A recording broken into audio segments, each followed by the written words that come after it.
Good morning, Brad Washa, one of the ops section chiefs with the Alaska Incident Management Team on the Aspen Acres Fire for, I guess it's the 8th of July.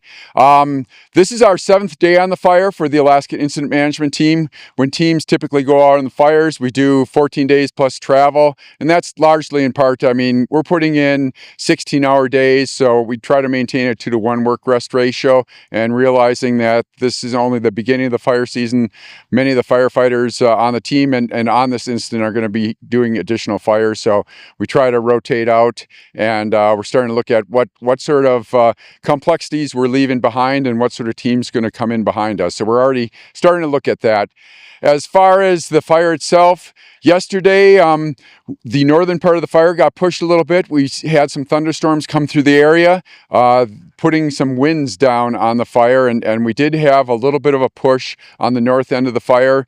Thundercell actually came over that part of the fire and put like 1/100 of an inch of rain, so not much rain at all, but enough to dampen things. We really thought we were going to have a firefight last night, and we started moving some resources up in that area in the Greenwood and Wetmore area. But again, that thundercell that came over kind of mellowed things out.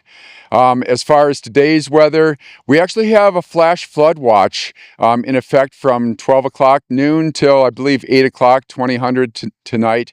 And that's in anticipation of thunderstorms coming back in. We're seeing some showers forming to the west of the fire area and moving this direction.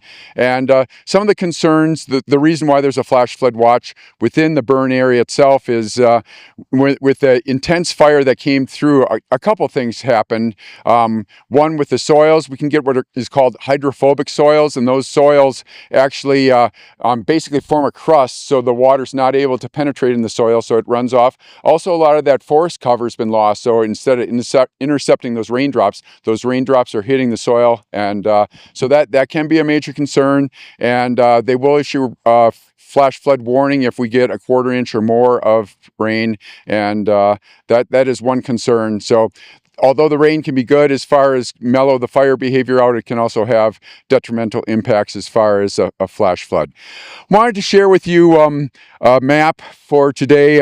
Each night the fire is flown by an infrared aircraft, a jet that flies over the fire and gives us data as far as where our heat is. We also within Colorado have 2 MMA aircraft, multiple mission aircraft that also will fly infrared, and those come in during the daytime and help fill some of those holes between that 24-hour shift, and that infrared data can help inform us where we still need to do some work, where we need to still watch the fire. And on this map we've got 3 areas of fairly intense heat. Again, that northern area up by Greenwood and Wetmore, where we had fire come out. Also, you can see kind of a donut hole forming here. This was the Oak Ridge fire, and fires pushed around that. I'll talk about it later, but we are putting in dozer line around that. And then this slop over on the other side of the 165 road by Camp Jackson, that does have some intense heat in it. And then it doesn't show up on this, but we do have scattered heat throughout most of the fire, especially this northeast part of the fire. In fact, talking with resources yesterday, they went around 8 homes up in this area, and they actually found 16 different areas where there was heat that they worked. So we are going in here and what we do call mop up, and work those areas. So with that, we can switch to, and we've already got the daily map. I'm going to start on the east end because I keep forgetting, and I know people are interested in the Bishop Castle. That is outside the burn area and intact. We have put some dozer line around that and prepared to do some structure protection around that. I talked about the Oak Ridge fire area, and this map doesn't show the new infrared data, but fire has come in here. But you can see that we do have dozer line that we're trying to connect in this area to kind of check the fire itself.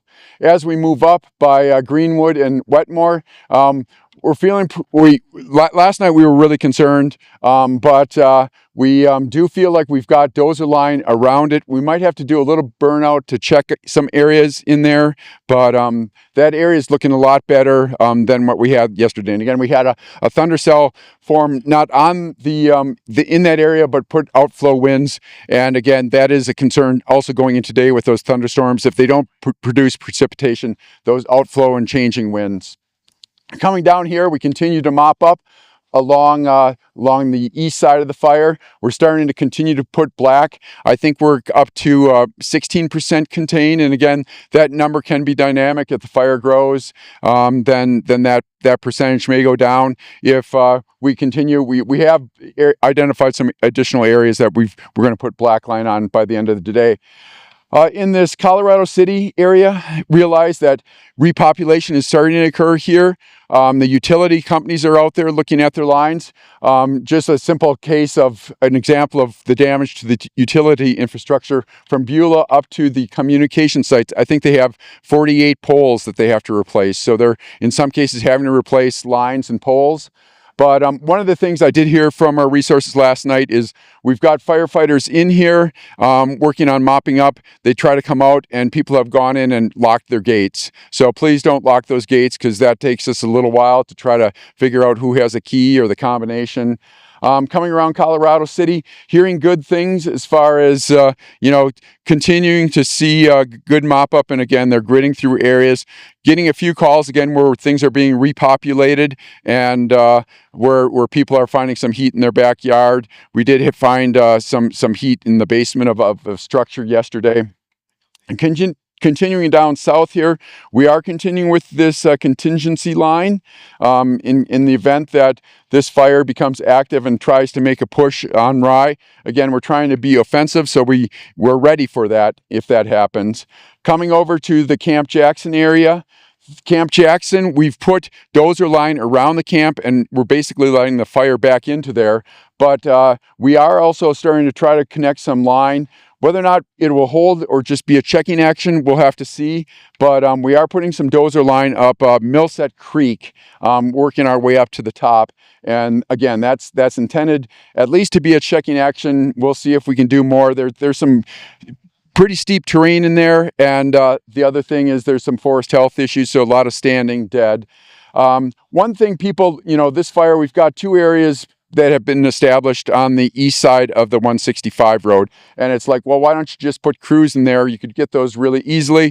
It doesn't look like a lot when our fire is this large, but this is 46,000 acres of fire. And it's not something that you can just throw a couple crews in and they'll take care of that within a couple days. So we are, again, looking at a big picture on how to block that in, but where we have chances, we're trying to go direct.